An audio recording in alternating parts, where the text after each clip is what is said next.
මම ලියෝ තරිඳු අමරසිංහ ලියෝ කටයුතු විතරක් කරන අම්මයි තාත්තා එක්ක අපේ ජීවත් වෙන තරුණයි ගැන ඉතින් අපේ තරුණියන්ට පොඩ්ඩක් අවධානය යොමු කරන්න පුළුවන්. මම ලියෝ තනිසමල් මම ගියපු පාර්ටිසිපේට් කරන පළවෙනි ඉවෙන්ට් එක තමයි ඩෙවිල්ස් වොක් එක.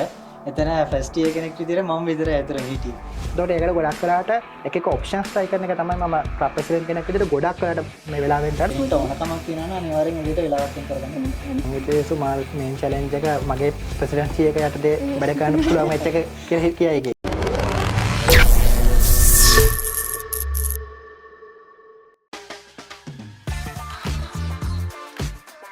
ලියෝ ක්ලබ් ඔෆ් යූත් ඇලුම්නයි සමග මම කවුන්ඩයා වන්දිආරච්චි. හොඳ නායකත්වයක් කියන්නේ ඕනම කණ්ඩායමකට දෙස්වලාගත් ආශිර්වාදයක්. ලියෝ ක්ලබ් ඔෆ් යූත් ඇලුම්නයි සමග අද අපි ආරම්භ කරන්න සූදානම් වන ලියෝ පල්ස් ව්‍යාපෘතිය ඔස්සේ අද අපි සූදානම් වෙලා ඉන්නවා B2 ලියෝ වංශ කතාව ඇතුලේ තමන්ගේ ගමන් මඟ සලකුණු කරපු අපූර්ව නායකත්ව පෞරුෂයන් කීපයක් මුණ ගැහෙන්නට. ඉතින් ආරම්භක දිනේදී අද අපිත් සමග එකතු වෙලා ඉන්නවා ඔබ අපි කවුරුත් හොඳින් දන්න අමරසිංහ මහත්තයා. ලියෝ ක්ලබ් ඔෆ් යූ ඇලුම්නාහි ආරම්භක සභාපති තරිඳු අමරසිංහ. ආයිබෝන් තරිඳු අයියේ. ආයිබෝන් කයි.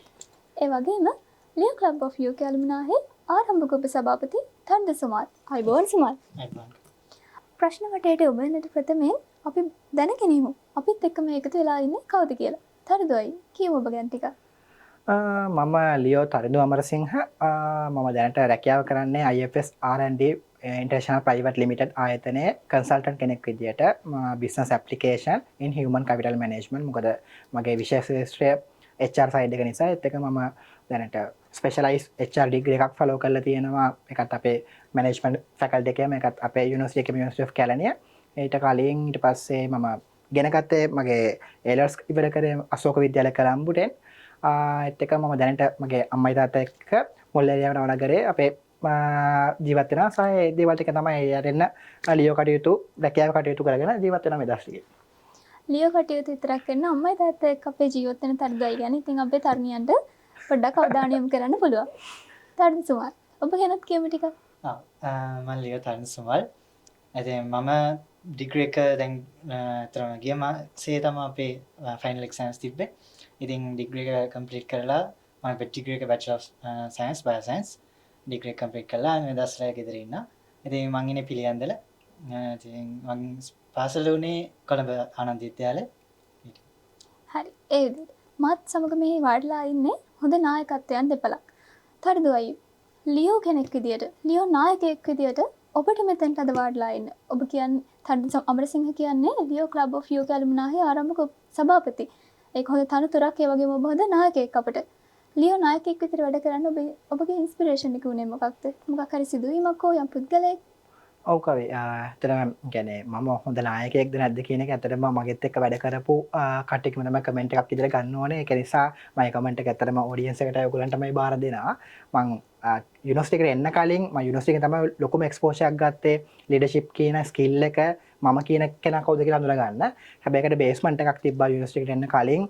හේතුව මම මගේ ඉස්කෝලේ මගේ පාසලේ අශෝක විද්‍යාලයේ මම ශිෂ්‍ය නායක තනතුරක් මට දරන්න පුළුවන් වුණා අවුරුදු 3ක කාලයක්. එතකොට ඒ පීරියඩ් එකේ මම පාසල් ශිෂ්‍යයෙක් විදිහට ගොඩක් ලොකු ඉවෙන්ට්ස් හැන්ඩල් කරන්න පුළුවන් වුණා ශිෂ්‍ය නායක තනතුරට බාහිරව සහ ඒකට සමගාමීව යන පාසලේ සමගාමීව යන ඒ ශිෂ්‍ය නායක සංසදයත් එක්ක තිබ්බ ඒ දවස්වල තිබ්බ කටයුතු සමග. ඉතින් ඒක තමයි මම හිතන්නේ මගේ නායකත්ව කොදුනාරටිය හැටෙන්න පළවෙනිම පුරුක වුණේ කියන එක. ඊට පස්සේ යුනිවර්සිටි එකට ආවට පස්සේ මම ලියෝ ක්ලබ් එකට ජොයින් වෙන කලින් ඇත්තටම මම ෆස්ට් 2 years මගේ ඩිපාර්ට්මන්ට් එකේ වැඩ කටයුතු එක තමයි නියරුනේ. ඇකඩමික් වගේම අපේ AHEAD ස්ටුඩන්ට් ඇසෝසියේෂන් එකේ මම ප්‍රෙසිඩන්ට් විදිහට වැඩ කරා. ඉතින් ඒ කාලේ මට පුළුවන් වුණා මේ යුනිවර්සිටි එක මේ විශ්වවිද්‍යාලය කියන ගොඩාක් ලොකු ඔලු ටිකක් එක්ක වැඩ කරද්දි මම කොහොමද ඒගොල්ලෝ හසුරවන්න ඕනේ, ඒගොල්ලන්ගේ කොහොමද මම ජීවත් වෙන්න ඕනේ. ඉතින් ඒ දේවල් ටික මම අඳුර ගන්න. ඉතින් එතනින්ම තමයි මට පාත් එක හම්බුනේ. ඇත්තටම අර ප්‍රශ්නේදී මතු කරපු මේන්ම මොටිවේෂන් එක උනේ ඒ දවස්වල වෙද්දී ලියෝ ක්ලබ් ඔෆ් යුනිවර්සිටි ඔෆ් කැලනියා කියන මේ ලියෝ ක්ලබ් එකේ කරන් ගිය වැඩ කටයුතු. මම ඒවා දැක්කා ෆ්ලයර්ස් through social media through. ඊට පස්සේ මගේ සමගාමී ශිෂ්‍යයන් හිටියා, මගෙත් එක්ක හිටිය යාළුවෝ හිටියා ලියෝ ක්ලබ් එකේ. එතකොට ඒ කට්ටිය කරපු දේවල් දැක්කම මට තුන ආසිතුණා දැන් ඒ හෙඩ් එකේ වැඩ ඉවරයිනේ. එතනින් එහාට මම මොකද කරන්න කියන ක්වෙස්චන් මාක් එක ආවම ඒකට උත්තරයක් විදිහට තමයි මම ඇප්ලයි කරේ. එතකොට ඒකට තවම එක පුද්ගලෙක් ඉන්නවා ලොකු මොටිවේෂන් එකක් එන්න ලියෝ කසුන් බාලසූරිය අපි හැමෝගෙම ගොඩක් කට්ටියගේ ලියෝ පියා විදිහට හඳුනනවා. ඉතින් එයාගේ වැඩ කටයුතු එයා කරන් යන දේවල් එයාගේ ලීඩර්ෂිප් ස්ටයිල් එක දැක්කහම ලොකු මොටිවේෂන් එකක් තිබ්බා. ඉතින් එතනින් තමයි මම ඩිරෙක්ට් උනේ ඩිපාර්ට්මන්ට් එකේ හිටිය ලියෝ තරින් නිකං තරින්දු ලියෝ තරින්දු කෙනෙක් විදිහට කන්වර්ට් උනේ ඒ හම්බෙච්ච බට පිටාවෙන් තමයි. ඉතින් ඊට පස්සේ ක්‍රමක්‍රමයෙන් ලියෝ ජර්නි එකේ මට ලැඩ එකේ ඉස්සරහට නගින්න පුළුවන් වුණා. ඒ ටික තමයි ඉතින්. සුමාල්ටත් ඒ ප්‍රශ්නේම යොමු කරා. ඔව් මම ඇත්තරම කියන්නේ අපේ පාසලේ ලියෝ ක්ලබ් එකක් තිබ්බා. ඒනට එතනට වඩා මම ඊට පස්සේ යුනිවර්සිටි එකට ආවට පස්සේ මම යුනිවර්සිටි එකේ අපි ගෲප්ස් වල ඉන්නකොට දැකපු ෆ්ලයර්ස් වලින් මුල්ම ෆ්ලයර්ස් වලින් කීපයක් තමයි ලියෝ මූව්මන්ට් එක ගැන කියපු ෆ්ලයර්ස්. ඉතින් එතකොට මම ක්ලබ් එකට ජස්ට් මෙම්බර් කෙනෙක් විදිහට ජොයින් වෙලා අපි මං ගියපු පාර්ටිසිපේට් වුණ පළවෙනි ඉවෙන්ට් එක තමයි ඩෙවිල්ස් වොක් එක. එතන ෆස්ට් ඉයර් කෙනෙක් විදිහට මම විතරයි අතර හිටියේ. ඒක අර මට වෙනස්ම එක්ස්පීරියන්ස් එකක් වුණා. මොකද කියන්නේ ඔක්කොම අයියලා අක්කලා ඉන්නේ සහ අඳුරන්නේ නැති ගොඩක් අය ඉන්නවා. ෆස්ට් ඉයර් කෙනෙක් විදිහට මං විතරයි හිටියේ. එතකොට එතනදී ඒ වුණාට මං ඒ ගත්ත එක්ස්පෝෂර් එක එතනදී සචිත් අයියලා බවන්ත අයියලා සහ ඒක හිටපු කට්ටියත් එක්ක ඒගොල්ලොත් එක්ක මූව් වෙද්දී අර ඒක අර මේක මට මගේ දේවලුත් බැලන්ස් කරගෙන මට මේක එන්ජොයි කරන් යන්න ඉස්සරහට යන්න පුළුවන් කියන දේ එතනදී දැනුණා. ඊට පස්සේ තමයි ඊට පස්සේ එතකොට ඒ කියන්නේ මේන් ඉන්ස්පයර් එකක් උනේ ඒක. ඉතින් එතනින් පස්සේ ඊට පස්සේ අපේ වෙනියුස් තියෙන රෙවෙනියු එකට ජොයින් වෙලා මෙම්බර් කෙනෙක් විදියට ප්‍රොජෙක්ට්ස් ටිකත් එක්ක ඉස්සරහට යද්දී අර කටියත් එක්ක වැඩ කරද්දී මොකද දැන් මම ඩිසයිනින් කරා ගොඩක් මම PR and marketing coordinator විදියට හිටියේ. ඉතින් අර ඒ ස්කිල් එක මම පුළුවන් කියලා තඳුනගත්තෙත් මෙතනින්. ඉතින් අර ඒකත් එක්ක ඒ දේවල් හදාගෙන ගොඩක් ඉස්සරහට ගියත් මට ඉන්ස්පයර් එකක් වුණා ලොකු තව පුද්ගලයෙක් තමයි සචිත් අයියා. මොකද සචිත් අයියාගේ ඒ අයියා දේවල් හැන්ඩල් කරපු විදිය එයා කතා එයා අර එයාගේ ලීඩර්ෂිප් ක්වොලිටිස් ඒවත් එක්ක අර මට මේ මූවමන්ට් එක තව ටිකක් ඉස්සරහට යන්න ඕනේ කියන එක මට දැනුණා. ඊට පස්සේ අපේ VPs ලා විදියට VOB එක හැන්ඩල් කරද්දී ඒතකොට තරිඳු අයියලා චතුර අයියලා ඒවා කට්ටිය හම්බුණා. ඊට පස්සේ ඉතින් ඒවත් එක්ක අර ඉස්සරහට යද්දී නෑ මට මේ මූවමන්ට් එක ඉස්සරහට යන්න පුළුවන් මම මේකට ආසයි. අර මට මේකට පැෂන් එකක් තියනවා කියන එක තේරුම් ගියා. ඉතින් ඒකත් එක්ක තමයි ඉන්ස්පයර් වෙලා ඉස්සරහට ආවේ. හරි. මගේ ඊළඟ ප්‍රශ්නේ ඔබ දෙබලටම යමු වෙනවා. ක්ලබ් ප්‍රෙසිඩන්ට් විදියටයි කොහොමද ඔබේ භූමිකාව දිනේ ගෙවියන්නේ? ඔබ හරිම කාර්යබහුල චරිතයක්. ඔබගේ රැකියා කටයුතුත් එක්ක ගෙදර පෞද්ගලික වැඩ කටයුතුත් එක්ක ඔබ මේ දේ කරන්නේ. කොහොමද ඔබගේ දිනවකවාන් ගෙවියන්නේ? දෛනික වැඩපිළිවෙල ක්ලබ් ප්‍රෙසිඩන්ට් කෙනෙක් විදිහට ඇත්තටම මම හිතුවට වඩා ගොඩක් අමාරු වුණා. හේතුව ඇත්තටම අපි විශ්වවිද්‍යාලයේ ලියෝ ක්ලබ් එකේ මම වයිස් ප්‍රෙසිඩන්ට් කෙනෙක් විදිහට අවුරුදු 2ක් වැඩ කළා. එතකොට අපිට තිබ්බා ටිකක් ෆ්‍රීඩම් එකක් ඇත්තටම. ඉතින් ඒක විශ්වවිද්‍යාලය අධ්‍යයන කටයුතු කරනවා වගේම අපිට ලොකු ස්පේස් එකක් තිබ්බා. අනිත් එක විශ්වවිද්‍යාලය අපිට නිකන් ගැදරින් පොයින්ට් එකක් වුණා හැමතිස්සෙම. හැබැයි දැන් මෙතන වුණේ ගොඩක් වෙලාවට මම ගෘහස්ථව සහ මගේ රැකියා කටයුතුත් එක්ක නියැලෙනවා. ඒතකොට මම වෙනම කාලවකවානුවක් හදා ගන්න ඕනේ මගේ ලියෝ ක්ලබ් එකේ අපේ මෙම්බර්ස්ලා මගේ බෝඩ් මෙම්බර්ස්ලාත් එක්ක වැඩ කරන්න. ඒතකොට ගොඩක් වෙලාවට වෙන්නේ කමියුනිකේෂන් එක ඉෆෙක්ටිව්ලි කරන්න ගොඩක් වෙලාවට මම දේවල් හොයනවා. එතකොට ඒවා මම කොහොමද හරි මගේ මෙම්බර්ස්ලාත් එක්ක මගේ බෝඩ් මෙම්බර්ස්ලාත් එක්ක කමියුනිකේට් කරගන්න පාත්වේස් හොයනවා. ඊට පස්සේ ඒගොල්ලන් මම අප්ලිෆ්ට් කරන්න නෙක්ස්ට් ජෙනරේෂන් එකක් හදන්න ගොඩක් වෙලාවට වෙලාවෙන් කරගන්නවා. මොකද අපි ලියෝ කරපු පිරිසක් තමයි ඇලුම්නයි ක්ලබ් එකට ජොයින් වෙලා තියෙන්නේ. එතකොට ඒගොල්ලන්ට තව මොකක් හරි අලුත් දෙයක් දෙන්න ඕනේ. තියෙන දේම අපි රිපීට් කරලා හරියන්නේ නැහැ. එතකොට ඒකට ගොඩක් වෙලාවට එක එක ඔප්ෂන්ස් try කරන එක තමයි මම ක්ලබ් ප්‍රෙසිඩන්ට් කෙනෙක් විදිහට ගොඩක් වෙලාවට මේ වෙලාවෙන් කරන්නේ. මොකද අනිත් දේවල් ටික නිරායාසයෙන්ම ඔටෝමැටිකලි වෙනවා. මොකද මේකේ සිස්ටම් එක ගැන මේ ස්ට්‍රක්චර් එක ගැන මේකේ තියෙන අල්ටිමේට් ගෝල් එක ගැන දැනුමක් තියෙන පිරිසක් ඉන්නේ මගේ අවට. ඉතින් මම ඒව රිපීට් කරනවට වඩා ගොඩක් වෙලාවට try කරන්නේ ක්ලබ් ප්‍රෙසිඩන්ට් කෙනෙක් විදිහට මං මොනවාද තව අලුත් දෙයක් මෙම්බර්ස්ලා දෙන්න පුළුවන්. તો නෙක්ස්ට් ජෙනරේෂන් එක කොහොමද බිල්ඩ් කරන්නේ? ඒත් එක්කම සමාජයට කරන්න පුළුවන් සස්ටේනබල් දේවල් එළියට දෙන්න. අපි ටිපිකල් ප්‍රොජෙක්ට් එකකට යන්නේ නැතුව මොකක් හරි මැසේජ් එකක් පණිවිඩයක් ඒත් එකම කරන්න පුළුවන් බෙස්ම විදිහේ සස්ටේනබල් ප්‍රොජෙක්ට් එකක් කරන විදිහේ දේවල් ප්ලෑන් කරන දේවල් තමයි කරන්නේ. ඉතින් මම ගොඩක් වෙලාවට මගේ රැකියා කටයුතු ගොඩක් වෙලාවට හයිබ්‍රිඩ් වර්ක් ලයිෆ් එකකට මම පුරුදු වෙලා ඉන්නේ. ඉතින් ඒකේ නිදහස් වෙලාවල් වලට මම ওই දේවල් ඇප්ලයි කරලා කමියුනිකේට් කරනවා මගේ බෝඩ් මෙම්බර්ස්ලාත් එක්ක. ඒගොල්ලෝ ටූ මම ඒක එක්සිකියුට් කරන එක තමයි මගේ සාමාන්‍ය දෛනික වැඩපිළිවෙලනේ. ඉතින් උදේ නැගිටලා වෙලා ඉඳන් ලැප්ටොප් එක ඉද ගත්තොත් සාමාන්‍ය ලියෝ වැඩකින් පටන් අරන් ලියෝ වැඩකීම තමයි ඉවර කරන්නේ. සුමල් ගෙනව කවනුත් එහෙමද ගෙවලා ඔව් ගොඩක් දුරට ඒ කියන්නේ දැන් ලියෝ එකේ වැඩ ගත්තාම දැන් මේන්ලි මම බලන දේ තමයි ක්ලබ් එකේ ප්‍රොජෙක්ට් සයිඩ් එකයි PR සයිඩ් එකයි. එතකොට දැන් අපේ සමහරලාට ෆ්ලයර්ස් හදන්න වීඩියෝස් හදන්න අපි ඊට අදාළ ඩිරෙක්ටර්ස්ලා බිසි වෙද්දී ඒවට සහ එතකොට ඊටස් ඩිරෙක්ටර්ස්ලා ප්‍රොජෙක්ට්ස් වලට ගයිඩ් කරන්න ඒවට මීටින්ග්ස් අයියත් එක්ක මීටින්ග්ස් අලොකේට් කරන්න. එතකොට ඒ වගේ දේවල් තමයි අපතර ලියෝ ලයිෆ් එකේ මේ ටික දෙන්නේ. ඊට පස්සේ මේන් ටාස්ක් එකක් විදිහට තමයි ප්‍රොජෙක්ට්ස් ටික යන්නේ. ඉතින් අර අය කිව්වා වගේ ආපු ප්‍රධාන ප්‍රශ්නයක් තමයි අතරම අපි යුනිවර්සිටි එකේ ඉදිද්දී අර අපිට හරිම ලේසියෙන් කට්ටිය එකතු කරගන්න පුළුවන් වුණා. අර හරිම පාසින් වැඩ ටික කරගන්න පුළුවන් වුණා. දැන් මෙතන අර මට ආපු challenge එක තමයි අර මම පොඩි මෙක් කෙනා විදියට ඉඳලා එතකොට අයියලාත් අක්කලාත් එක්ක ගොඩක් ගනුදෙනු කරන්න තිබ්බේ. ඒතර කමියුනිකේට් කරන්න තිබ්බේ ඒගොල්ලත් එක්ක කොහොමද මේ දේවල් එක්ක අර ඒතනදී අයියා මාර සපෝට් එකක් දුන්නා. ඉතින් ඒකත් එක්ක අර මගේ මුලින් මම පටන් ගත්තට තිබ්බට වඩා දැන් අර දෛනිකව යන වැඩ ටික හරිම පොඩක් ස්මූත්ලි කරගෙන යන්න පුළුවන්. කියන එතනින් ගන්න පුළුවන් පණිවිඩය තමයි ඕන කෙනෙක්ට කොයිතරම් රාජකාරී තිබ්බත් හරියට කාලකලමනාකරණය වැට්ටි කලමනාකරණය කරගත්තොත් වැඩ ටික කෙනෙක්ට ඕනකමක් තියෙනවා නම් අනිවාර්යෙන් ඒ දෙයට වෙලාවක් වෙන් කරගන්න පුළුවන්. හරි. ඊළඟ ප්‍රශ්නේ මම යොමු කරන්නේ තර්දු අයියට. හරිම වැදගත් ප්‍රශ්නයක්. තර්දු අයිය, ඇයි ලියෝ ක්ලබ් ඔෆ් යෝ කැලුම්නායි ආරම්භ කරේ? මොකක්ද හේතුව? thank you කවි ප්‍රශ්නේ යොමු කරාට ඇත්තටම ඒ කියන්නේ ගොඩක් කට්ටිය මුලින්ම මටත් තිබ්බ ප්‍රශ්නයක් මම කොහොමද කමියුනිකේට් කරන්න කියන එක. මම හිතනවා මේක හොඳ ප්ලැට්ෆෝම් එකක් වෙයි කියලා. මොකද University of Leo Club University Leo Club කියන කල්චර් එක ගොඩක් කලට අපිට හුරු පුරුදු දෙයක්. මොකද Leo Club of Friends of Kelaniya කියන Leo Club entity එක ඇතුලේ ගොඩාක් පිරිසක් දැන්ට එළියට බිහි වෙලා ඉන්නවා. ලියෝස්ලා විදිහට, ලීඩර්ස්ලා විදිහට, කෝපරේට් ලෙවල් එකට සමහර කොන්ට්‍රප්‍රිනර්ස්ලා ඉන්නවා.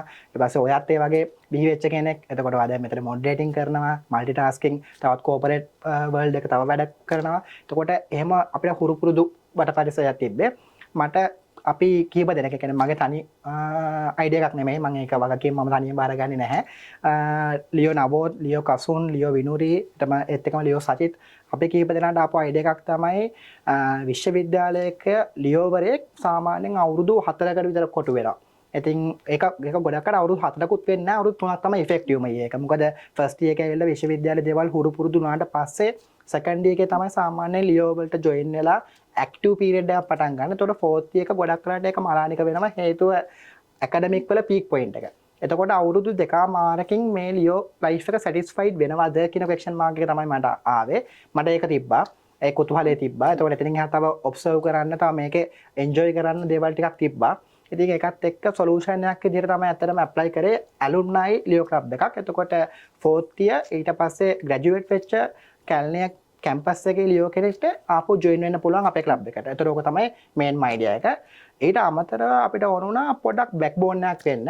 අපිව බිහි කරපු අපේ ලියෝ ක්ලබ් එකට, යුනිවර්සිටි ලියෝ ක්ලබ් එකට. එතකොට මෙතන ඉන්නා මම අර කලින් කිව්වා වගේ ලියෝ සම්බන්ධව යම් තාක් දුරකට එක්ස්පීරියන්ස් එකක්, දැනුමක් තියෙන පිරිසක්. එතකොට ඒ කට්ටිය මේ කැම්පස් එකෙන් එළියට ගියාට පස්සේ විසිරලා ගියාම අපිට නොලෙජ් එක ගෙදර කරගන්න මාර අමාරුයි. කියන්නේ අපි නිකන් හිතුවොත් අපි නිකන් සාමාන්‍ය ප්‍රැක්ටිකල් ප්‍රශ්නයක් එනවා, ඇඩ්මිනිස්ට්‍රේටිව් ප්‍රශ්නයක් එනවා, මොන හරි ප්‍රොජෙක්ට් එකක් සම්බන්ධ ප්‍රශ්නයක් එනවා, ප්‍රොජෙක්ට් එකට උදව්වක් ඕන වෙනවා.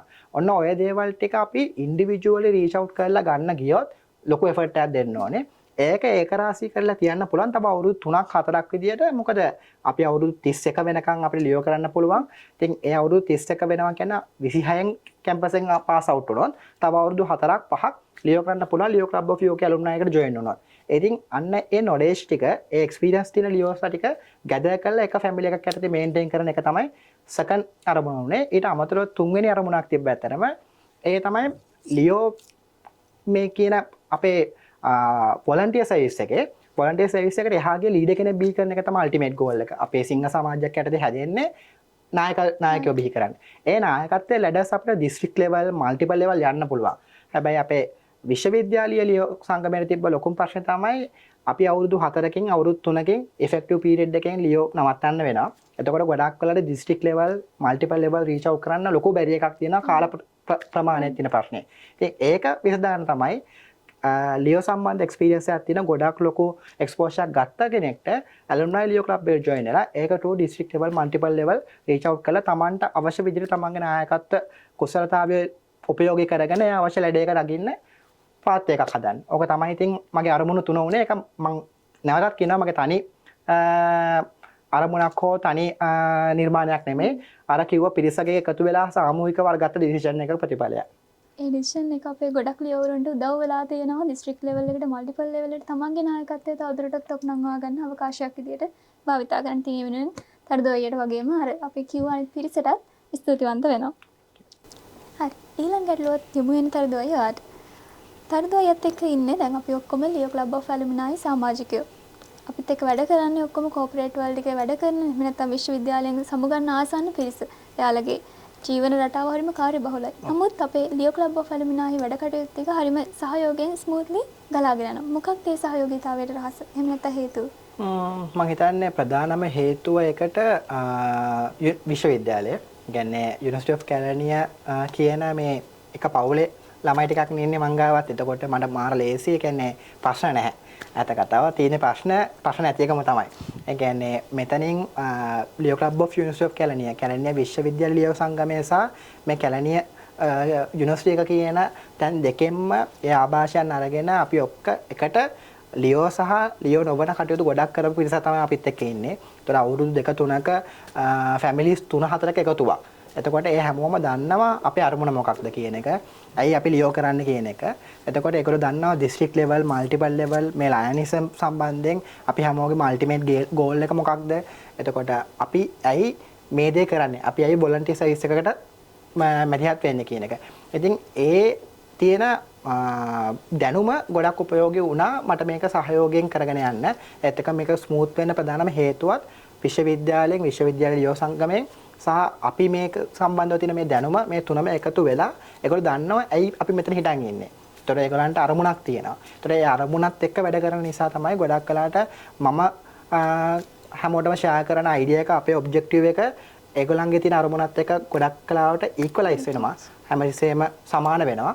ඒ සමානාත්මතාවයම තමයි ගොඩක් කලාවට හේතුව මේ සහයෝගීතාවයට මම හිතනවා ඒක තමයි අපිට මෙච්චර ගමනක් මේ අවුරුද්දකට ආසන්න කාලයක් ගොඩක් හොඳ ගමනක් යන්න පුළුවන් වුණේ. මේක මීට වඩා වේගවත් වෙන්න ඕනේ කියන එක අරමුණක් තියෙනවා. ඒක මම හිතනවා ඊළඟ පරම්පරාවට බාර දෙන්න හොඳම කාලයක අපි මේ ඉන්ටර්විව් එකක් කරන්නේ. ඉතින් ඒක නිසා ඒගොල්ලෝ ඒ සහයෝගීතාවයෙන් මේ වැඩේ ඉස්සරහට කරන් යයි කියලා බලාපොරොත්තු වෙනවා මේ තියෙන බැඳීමත් එක්ක. හරි. මගේ ඊළඟ ගැටලුව වෙන්නේ සුමාල්ට. සුමාල් ලියෝ ක්ලබ් ඔෆ් යූකේ ඇලුමිනයි කියන්නේ අපි අලුතෙන්ම ආරම්භ කරපු ක්ලබ් එකක්. එතකොට ඔබ තමයි ආරම්භක උපසභාපති. කොහොමද ඔබට හමු වුණ ගැටලු අභියෝග මේ ආපු ගමන් මගේ උපසභාපති විදියට? ඔව් උපසභාපති විදියට ගත්තාම දැන් අතන මම කලින් කිව්වා වගේ ආපු ප්‍රධාන අභියෝගයක් තමයි මොකද බෝඩ් එකේ හිටපු බාලම ළමයා මම. එතකොට මම හරි කියන්නේ බහුතරයක් අය අඳුරනවා අයියලා කළ අඳුරනවා. හැබැයි අඳුරන්නේ නැති අය හිටියා සහ අනිත් එක කට්ටියත් එක්ක කමියුනිකේට් කරලා කොහොමද මම ඒගොල්ලන්ගෙන් වැඩක් කරගන්න දැන් අපි යුනිවර්සිටි එකේ ඉඳිද්දි එක්ක අපේ සම්වයස් නැත්නම් අපිට වඩා බාලය තත් එක තමයි අපි ගොඩක්ම වැඩ කරේ. ඒකට අපි මේන් චැලෙන්ජ් එක තමයි මම කොහොමද මේගොල්ලොත් එක්ක හරියට කමියුනිකේට් කරගන්නේ මම කොහොමද මේගොල්ලන්ට මේ විදිහට කළා මේ වැඩේ කරගන්නේ කියන එක අපු මේන් චැලෙන්ජ් එක. ඉතින් ඒක කාලයත් එක්ක සහ ඊළඟ සපෝට් එකත් එක්ක මට ඒක සෑහෙන සෝල්ව් කරගන්න පුළුවන් වුණා. ඉතින් ඒ වගේම තමයි දැන් අපි චාටර් ක්ලබ් එකක් විදියට අපි ආරම්භක ක්ලබ් එකක් විදියට අපු ප්‍රධාන අභියෝගය තමයි දැන් අපි යුනිවර්සිටි ක්ලබ් එකේ ඉඳිද්දී අපි ඉන්ස්ටිටියුට් බේස් ක්ලබ් එකක් යුනිවර්සිටි බේස් ක්ලබ් එකක් විදියට වැඩ කරද්දී අපිට සෑහෙන ළමයි හිටියා. අපිට ඇවිනියු එකේ වුණත් අපිට ඕගනයිසින් කමිටියක් වුණත් අපිට වැඩ කරන්න කට්ටිය හිටියා. අපිට ෆන්ඩ් රේසින් එකකට යන්න වුණත් ඉවෙන්ට් එක ඩෙකරේෂන් කරගන්න වුණත් අර අපිට හොන වෙලාවක යුනිවර්සිටි එක ඇතුළෙන්ම අපිට ළමයි කතා කරගන්න පුළුවන් වුණා. අපිට වැඩ කරන්න කට්ටිය හිටියා. හැබැයි අපි ඊට පස්සේ ඇලුමිනයි ක්ලබ් එක පටන් ගත්තට පස්සේ අන්ඩර්ග්‍රැජුවේට් ලෙවල් එකේ මෙම්බර්ස්ලා බෝඩ් මෙම්බර්ස්ලා හිටියේ හරිම කීප දෙනෙක්. ඒතකොට ගොඩක් හිටියා කෝපරේට් ලෙවල් එකේ. ඉතින් එතකොට අපි කොහොමද ඒගොල්ලන්ව ගැදේ කරගන්නේ? කොහොමද අපි කමියුනිටි බේස් ක්ලබ් එකක් විදියට අපි මේ දේවල් මේ කොහොමද අපි අපේ perform කරන්නේ කමියුනිටි බේස් ක්ලබ් එකක් විදියට කියන එක අපු මේන් චැලෙන්ජ් එක.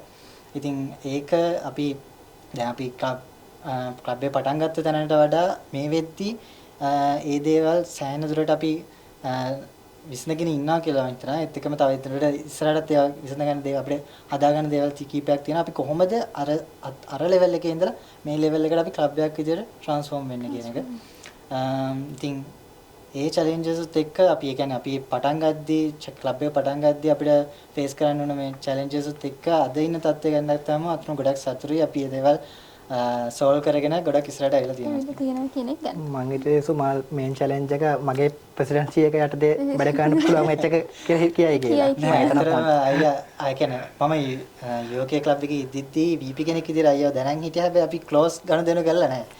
මේ ඉතින් අර ටිකක් ස්ට්‍රික්ට්ලි වැඩ කරන එහෙම චරිතයක් කියලා දැනග හිටියා. හැබැයි ක්ලබ් එකට ආවා දැන්. ක්ලබ් එකට ආවට පස්සේ අයියත් එක්ක වැඩ කරද්දී අතරම හරිම ලේසියි. අයියා හරිම සපෝටිව්.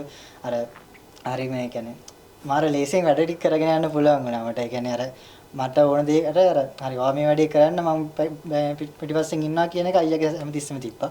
ඉතින් ඒකත් එක්ක අර මගේ growth එකටත් ඒක සෑහෙන මට උදව්වක් වුණා. එතකොට සුමාල්ට අපු ලොකුම චැලෙන්ජ් එක තමයි වයස නේද? වයස ප්‍රශ්න තමයි.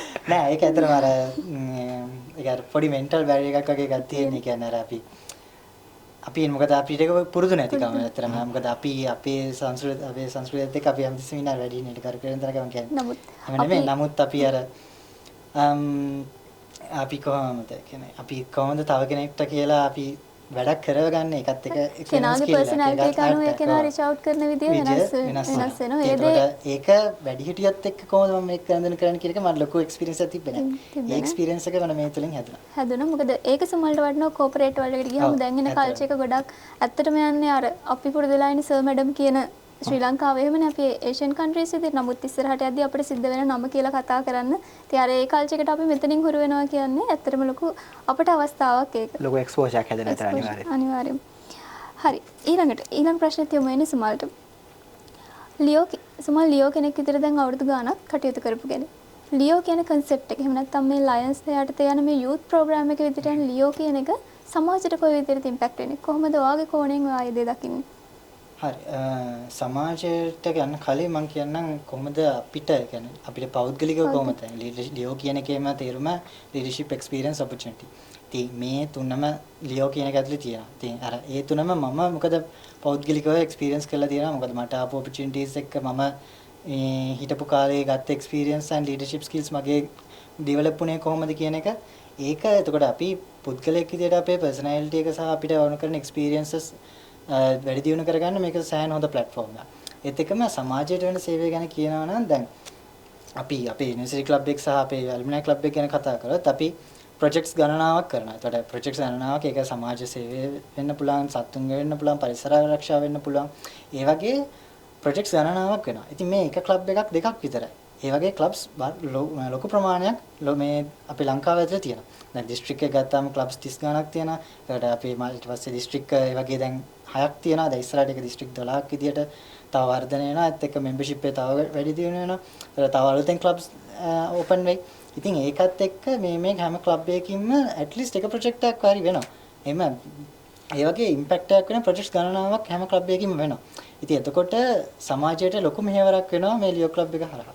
අනිවාර්යයෙන්ම සුමල් මොකද අපි කටයුතු කරන්නේ තිරසාර සංවර්ධනයත් එක්ක අපි එකම කෝණයකට එකම දෙයකට විතරක් සීමා වෙලා නෙමෙයි අපි ව්‍යාපෘති කරන්නේ ඇට්‍රිබියුට්ස් ගානක් අපි කවර් කරනවා. ඒකට අනිවාර්යයෙන්ම අපෙන් ලියෝ කියන concept එක ඇතුලෙන් සමාජයට ලොකු ඉම්පැක්ට් එකක් ඒ වගේම අර තව මිනිස්සෙගේ හිනාවකට අනිවාර්යයෙන්ම අපි දායක වෙනවා. ඊළඟ ප්‍රශ්නේ වෙන්නේ තරිදු අය ඔබට. මේ දැන් අපේ සාකච්ඡාව නරඹන කෙනෙක්ට හිතෙන්න පුළුවන් දැන්ට ලියෝ නැති කෙනෙක්ට අනේ මටත් ලියෝ කෙනෙක් විදියට මගේ ගමන ආරම්භ කරන්න තිබ්බනම් සමහරට එයා යුනිවර්සිටි නොවෙන්න පුළුවන් යුනිවර්සිටි වෙන්න පුළුවන් පාසල් දරුවෙක් වෙන්න පුළුවන් කොහොමද මම ලියෝ කෙනෙක් විදියට මගේ ජර්නි එක ආරම්භ කරන්නේ මොකක්ද අය දෙන උපදෙස් ළමයින්ට ඇඩ්වයිස් එකක් විතර කියන්නේ උපදෙස් දෙආකාරයක් වෙනවා මොකද විශ්වවිද්‍යාලයක ඉන්න ස්ටුඩන්ට් කෙනෙක් නම් එයාට අනිවාර්යයෙන්ම මම ඇඩ්වයිස් එකක් සහ මම ඒක එක්ස්පීරියන්ස් කරපු කෙනෙක් විදියට අනිවාර්යයෙන්ම කියනවා පුළුවන් තරම් ලියෝ සහ තව ඕනතරම් ඇසෝසියේෂන්ස් තියෙනවා විශ්වවිද්‍යාලයක යන සංකල්පයකට කොහොමත් විශ්වයක් එකතු වෙන තැනක්නේ. ඒතර එතන ගොඩාක් ඔපචුනිටිස් ගොඩාක් තියෙනවා. ඒතර ඒක ලියෝස් කියන එකම සොලියුෂන් එක නෙමෙයි. මම ඒක එහෙම කියන්නේ නැහැ. එච්චර ආත්මాతකාමී වෙන්නේ නැහැ. හැබැයි අනිවාර්යයෙන්ම ලියෝ එයාට මොකක් හරි මේ ඔපචුනිටි එකක් ග්‍රැබ් කරගන්න කියන එක තමයි මගේ එකම ඇඩ්වයිස් එක. හේතුව අපි ඇකඩමික් එක්ක විතරක් දුවන ළමයෙක් වුණොත් ගොඩක් කලකට අපිට ගස්කල් ටිකක් දකින්න බැරි වෙයි. අපි හැප්පිලා වැටෙන්නේ නැති වෙයි. අපි වැටෙනවා නැගිටින විදිය දැනගන්න නැති වෙයි. අපි පාසල් කාලයයි විශ්වවිද්‍යාල කාලයයි දෙවිදියක් වෙන්න ඕනේ. අපි ආවේ ගලක් විදිහට නම් අපි අඩු ගන්න දියමන්තියක් විදිහට හරි එළියට යන්න ඕනේ. ඔක තමයි මගේ ඇඩ්වයිස් එක. ඉතින් මේ දියමන්තියක් වෙන්න අපි උපමට්ටම් වෙන්න ඕනේ. අපි හැල හැප්පින් වෙන්න ඕනේ. අපි ස්ටීම් කරන්න ඕනේ. අපි කෝල් පරිසරයක ජීවත් වෙනවා. ඉතින් මම ওই දේවල් වලින් කියන්නේ ප්‍රොජෙක්ට් එකක් ඕගනයිස් කරන තැන ඉඳන් ප්‍රොජෙක්ට් එකක් එක්සිකියුට් කරන තැනට වෙනකන් එක්සිකියුට් කරලා පස්සේ අනිත් කට්ටියට ග්‍රැටිටියුඩ් එක දෙන තැනක වෙනකන් අපි ස්කිල් වයිස් එතිකල් වයිස් අපේ මේ ෆිසිකල් ඇන්ඩ් ඉමෝෂනල් ලොකු චේන්ජ් එකක් එනවා. මේ කැම්පස් එකේ විශ්වවිද්‍යාලේ ෆස්ට් ඉයර් හිටිය ලියෝ තරුදුර මේ දැන් ඉන්නේ. ඒක නිසා තමයි මම එහෙම කියන්නේ ගලක් විදිහට නම් අපි ආවේ විශ්වවිද්‍යාලයට දියමන්තියක් වෙලා යන්න ඕන නම් ඇකඩමික් තියෙන ස්කිල් ඇකඩමික් වලින් තියෙන පුළුවන් තරම් පරතරටම යන්න. කිසි ගැටලුවක් නැහැ. ෆස්ට් ක්ලාස් එකක් ගන්න, ගෝල්ඩ් මෙඩල් එකක් ගන්න. ඒ ගන්න ගමන් මේ දේ ග්‍රැබ් කරගන්න කියන දේ කියන්නේ කෝපරේට් ලෙවල් එකේ ලොකු ඔපචුනිටි එකක් තියෙනවා මල්ටි ටාස්කින් ග්‍රැජුවේට්ස්ලට. ඒක කියන්නේ අපි ෆස්ට් ක්ලාස් එකක් ගත්තා සමහරකට සෙකන්ඩ් අප එකේ ඉන්න ළමයෙක්ට තමන්ගේ ලියෝ වෙන මොකක් හරි ඇසෝසියේෂන් එකක් ට්‍රූ ගත්තේ ලීඩර්ෂිප් එක්ස්පීරියන්ස් එක පෙන්වන්න පුළුවන් ඔපචුනිටිස් ගොඩක් තියෙනවා නම් යට ලොකු ස්පේස් එකක් තියෙනවා කෝපරේට් ලෙවල් එකේ ඒ මල්ටි ටාස්කින් සාමාන්‍යයෙන් ප්‍රෙෂර් එකක් හැන්ඩල් කරන්න පුළුවන් සේවකයෙක්ට. ඒතර එම්ප්ලොයි කෙනෙක් ගොඩක් ඉක්මනට ගන්න බලනවා. එතකොට විශ්වවිද්‍යාලයෙන් පිටතේ ඉන්න අපේ තරුණ පරම්පරාවේ ඕන කෙනෙක්ට කියන්නේ අපිට ඔය එම්පති කියන දේ හැදෙන්න ඕන ලංකාවේ. අනිවාර්ය ශ්‍රී ලංකන් කන්ටෙක්ස් එකේ අපි එම්පති කියන එකේ තියෙන දේ අපි තියෙනවා කියලා කියනවා. අපි සමහරකට බෞද්ධ කට්ටිය නම් බෞද්ධයෝ කියලා කියනවා, කතෝලික නම් කතෝලික අය කියලා කියනවා. හැබැයි ගොඩක් වෙලාවට ප්‍රැක්ටිකල් සිනාරියෝ එකේ අපි ඒක දකින්නේ නැහැ. ඒතකොට එම්පති කියන දේ ගොඩක් වෙලාවට දකින්න නම් මේ වගේ තමන් තවත් තරුණයෝ පිරිසක් එක්ක එකතු වෙලා අපේ නොවන කෙනෙක්ට උපකාරයක් කරන්න ඕනේ. කමියුනිටි එකට. ඒ කමියුනිටි එක සතු වෙන්න පුළුවන්, මිනිස්සු වෙන්න පුළුවන්. ඔය මොන දෙයකට වුණත් තමන්ගේ වෙලාව, ධනය, කාලය වියදම් කරනවා, වැය කරනවා තව කෙනෙක්ගේ සතුට වෙනුවෙන්. කවිය කලින් මතු කරා වගේම. ඉතින් ඒ හිනාව වෙනුවෙන් ඒ කරන process එකේදී අපි નિરાයාසයෙන්ම අපේ mentally අපේ skill එක අපේ අධ්‍යාත්මය හසුරවලා තියෙනවා තව කෙනෙක්ගේ දෙයකට අපි කැප වෙනවා කියන එක. ඉතින් ඒක ගොඩක් ලොකු transition එකක් ලංකාව වගේ context එකක ජීවත් වෙන මිනිස්සුන්ට මොකද corruption වලින් අයින් වෙලා Taman තව කෙනෙක්ගේ දෙයක් වෙනුවෙන් මහන්සි වෙනවා කියන එක. ඊට අමතරව මම අර කලින් කිව්ව දේ leadership experience opportunities මේ කියන තුන નિરાයාසයෙන් ලියෝ කියන කෙනෙක් වෙච්ච ගමන් ලියෝ context එක තුල එතනින් එහාට ගිහිල්ලා ලියෝ ලයන් context එක තුල එතනින් එහාට ලයනිසම් වල ඔය opportunities තුනදිම තමන් ලීඩර් කෙනෙක් විදිහට බිල්ඩ් වෙන්න තමන්ට ප්‍රොජෙක්ට්ස් කරන්න පුළුවන් ලීඩර්ෂිප් ඔපචුනිටිස් දෙන වෙනම ඉවෙන්ට්ස් ඕගනයිස් කරන්න පුළුවන් කැරියර් ෆෙයර්ස් ඕගනයිස් කරන්න පුළුවන් තමන්ට මේ ලෝකෙට දෙන්න පුළුවන් ඕනම විදිහේ කන්ටෙන්ට් එකක් තමන්ට එළියට දාන්න පුළුවන් මේ තමන්ගේ ස්කිල් එක යූස් කරලා. ඉතින් ඒකට ඕන තරම් ස්පේසස් තියෙනවා, ස්ටේජස් තියෙනවා, perform කරලා වා කවුද කියන එක පෙන්වන්න විතරයි තියෙන්නේ. ඉතින් ඒ දෙයට අනිවාර්යයෙන්ම ඉන්වයිට් කරනවා මගේ මේ අරයුමත් අපි මේ පොඩ්කාස්ට් සීරීස් එක පටන් ගන්න හේතුව සමහරක් විට මේ ඇතුලේ තියෙන මැසේජ් එක එළියට දෙන්න තමයි. ඒකට අරමුණක් මේ හැමෝටම ඉන්වයිට් කරනවා ලියෝ විතරක් නෙමෙයි සොලියුෂන් එක. හැබැයි ලියෝ සහ ඒ සම්බන්ධව ඉන්න තරුණයන් විදිහට අපිට කරන්න පුළුවන් සමාජීය දායකත්වය දෙන්න ඕනම ඇසෝසියේෂන් එකක් ඕනම සස්ටේනබල් දෙයක් එළියට දාන ඇසෝසියේෂන් එකක් එක්ක ක්ලබ් එකක් එක්ක එකතු වෙලා ඔයගලන්ගේ ඇතුලේ තියෙන හොඳ මනුස්සයව සහ ඇතුලේ තියෙන හොඳ ස්කිල් එක සමාජයට පෙන්වන්න සමාජයට දෙයක් කරලා ලස්සන මනුස්සයෙක් විදිහට hina වෙලා ජීවත් වෙන්න කියන එක තමයි මගේ එකම ඇඩ්වයිස් එක. ඇත්තටම දැන් ලියෝ ක්ලබ් එක කියන්නේ අපේ සැඟවුණු කුසලතා. දැන් මම කම්පියරින් කරන්න මට ලොකු chance එකක් හම්බුණා මේ ලියෝ ක්ලබ් එක සහ මගේ යුනිවර්සිටි ඔෆ් මගේ විශ්වවිද්‍යාලය හරහා. ඉතින් අර අපිට ඒ කුසලතාවයේ තියෙනවා කියලා අපි සමහර විට දැනගන්නෙත් අර සුමල් කිව්වා වගේ සුමල් ෆ්ලයර්ස් හදන්න පුළුවන් ඩිසයිනින් පැත්ත හොඳට පුළුවන් කියලා කිව්වේ අපිට මේ ලියෝ ක්ලබ් එක හරහා අපිට අවස්ථාව ලැබෙන හින්දා අනිවාර්යෙන් ඒ අපිට ලැබෙන අවස්ථාවම ගොඩක් වෙලාට අපේ ජීවිතයේ ඉදිරි සාර්ථකත්වය සමහරට අපි ඒක රැකියාව වෙන්නත් පුළුවන්. මට සචිත් අයියව මතක් වෙනවා ඒ කිව්වහම මොකද සචිත් අයියා ඩිග්‍රී එකක් නමුත් දැන් සචිත් අයියා කරන්නේ ලියෝ ක්ලබ් එක හරහා PR පැත්තට ගිහින් ඉතින් අන්න ඒ වගේ උදාහරණ ගොඩක් තියෙනවා. අනිවාර්යයෙන්ම ලියෝ ක්ලබ් එක හරහා තමන්ගේ ජීවිත සාර්ථකත්වයට පත් කරගත්තා. මගේ අවසාන ගැටලුව යොමු වෙන්නේ සමාලයට. අවසාන වශයෙන් මම දැනගන්න කැමතියි මේ ලියෝ ක්ලබ් ඔෆ් UK ඇලුම්නයි හරහා සම්බන්ධයෙන් ඔබට තියෙන ඉදිරි දැක්ම ඔබගේ විෂන් එක කොහොමද මේ අපේ ක්ලබ් එක සම්බන්ධයෙන්? ඔව් මම කලින් කිව්වා වගේ දැන් අපි යුනිවර්සිටි ක්ලබ් එකේ හිටියට වඩා වෙනස් විදිහකට තමයි දැන් අපි UK ඇල්මිනයි කියන්නේ. මොකද NSD බේස් ක්ලබ් එකක් විදිහට අපි කමියුනිටි බේස් ක්ලබ් එකක් විදිහට තමයි මෙතන ඉඳන් ඉස්සරහට වැඩ ටික කරගෙන යන්නේ. ඉතින් එතකොට අපි එතකම අපි ගොඩක්ම දැන් ඉස්සරහට ගණදෙන කරන්න ඉන්නේ අපේ කෝපරේට් ලෙවල් එකේ යුනිවර්සිටි එකෙන් පාස් අවුට් වෙච්ච නැත්නම් යුනිවර්සිටි එකේ 4th year 3rd year වගේ ෆයිනල් ඉයර්ස් වල ඉන්න ළමයි එක්ක. ඉතින් එතකොට ඒකත් එක්ක අපි මේන්ලි ફોකස් කරන දේ තමයි career development and career growth එක. ඒතර අපි කොහොමද ක්ලබ් එක through කැරියර් growth එකට ඒගොල්ලන්ට උදව් කරන්නේ. අපි ඉන්න මෙම්බර්ස්ලාට කොහොමද ඒගොල්ලන්ගේ කැරියර් පාත් එක හදාගන්න ක්ලබ් එක through අපි කොහොමද උදව් කරන්නේ. ඒත් එක්කම තමයි මේක අර ස්ට්‍රෙස් රිලීවින් පොයින්ට් එකක් තැනක් කරගන්න. ස්ට්‍රෙස් රිලීවින් ෆේස් එකක් කරගන්න. ඉතින් අර අපිට ඇකඩමික් එක වුණත් ඒ ස්ට්‍රෙස් එක තියෙනවා. ඒත් ජොබ් එක කරද්දි ජොබ් එකට ස්ට්‍රෙස් එක තියෙනවා. ඉතින් අර කට්ටියත් එක්ක අර දැන් අපි ජෙනරල් මීටින්ස් මන්ත්ලි යනවා. ඒතර අර ඒ සහ ප්‍රොජෙක්ට්ස් යනවා. ඉතින් ඒ ප්‍රොජෙක්ට්ස් වල ප්‍රොජෙක්ට් එකක් වෙනම ඕගනයිස් කරලා ඒ එක්ස්පීරියන්ස් එක අරගෙන අර තව ස්ට්‍රෙස් එකක් එකතු කරගන්න නැතුව අපි ස්ට්‍රෙස් ෆ්‍රී එකේ අපි ලස්සනට ප්‍රොජෙක්ට්ස් ටිකයි සහ අපේ වැඩ ටික කරගන්න අපි කට්ටිය එකතු වෙලා hina වෙලා කතා කරලා ඉස්සරහට වැඩ ටික කරගන්න. එහෙම ප්ලේස් එකක් විදියට මේක කන්වර්ට් කරමින් යනවා. ඉතින් ඒත් එක්කම තමයි තව ඉස්සරහට ප්ලෑන්ස් කීපයක් තියෙනවා ෆන්ඩ් රේසින් වලට ඒවටයි අන්කි වගේ කැරියර් growth වලට ඒවත් එක.